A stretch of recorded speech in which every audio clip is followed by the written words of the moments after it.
Hello everyone, we are Group G and today we'll be sharing with you more about our virtual pet assignment. So before we begin, we will have to connect our micro:bit to P5JS. And we can do this by pressing the connect button over here. And choosing the correct micro:bit, we can pair them via Bluetooth. Upon a successful connection, a tick sign will be shown on the LED. And from here we are able to interact with the buttons on the screen, as you can see on the P5JS, through our micro:bit. Buttons A will be controlling the left buttons on the screen, while button B will be controlling the right buttons on the screen. In order to pick the top buttons, we just have to tilt the micro:bit upwards while we press A and B. Likewise, for the bottom buttons, we just have to tilt the micro:bit downwards while we press A or B. So let's take the pet outside for a walk. As you can see, when we try to take the pet out, it informs that the pet is still young and perhaps you should do some reading first to learn more about the outside world. So we can first toggle the book, and by placing the micro:bit within a book, we can actually facilitate reading for the pet by this gesture of flipping a book. So as the pet goes through certain activities, it will consume HP and in turn gain EXP. Upon reaching maximum EXP points, it will be able to evolve via the shaking of the micro:bit. And from here it is able to head outside. So let's see. Let's read a bit more. So as you can see, when we try to read more, the pet refuses to do so, and as he is bored and really wants to go outside and play. So let's try to, before we go outside and play, perhaps we should recover some HP. And we can do so by actually toggling the bowl and by placing the micro:bit into a cereal box. This allows us to have a very natural gesture of pouring pet food into a bowl.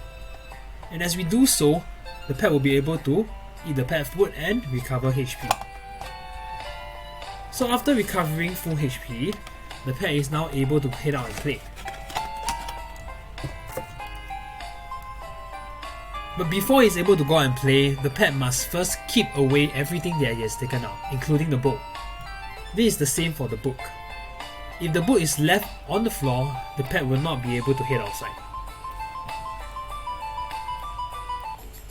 So now that the pet is outside, we can finally take out the ball, and from here we can actually play fetch. By placing the micro:bit within a spear, we can actually toss the micro:bit like as though we are tossing a ball. And as we do so, they will pick up through the accelerometer, and this will inform the pet to play fetch with us.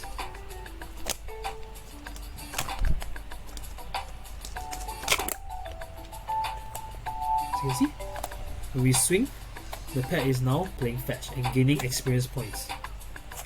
So after hitting max experience points and through shaking of the micro:bit, it will evolve once again. And from here, we are able to rack up more experience points and win the game. But before we do that, we will have to recover some HP again.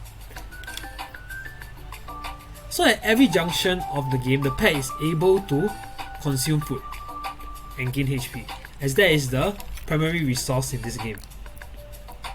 So now that he has recovered his HP, we can continue to play fetch. Or we can even head back to the room and actually do some reading. So at its final evolution, the pet is able to read, unlike the second evolution. And upon reaching maximum EXP on the final evolution, it will actually direct us to a replay screen with a victory music. So by pressing both A and B, we are able to replay the game.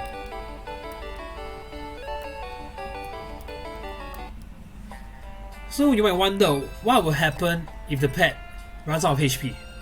So let me demonstrate for you. If we were to exhaust the pet without feeding food and constantly get it to read a book and lose HP,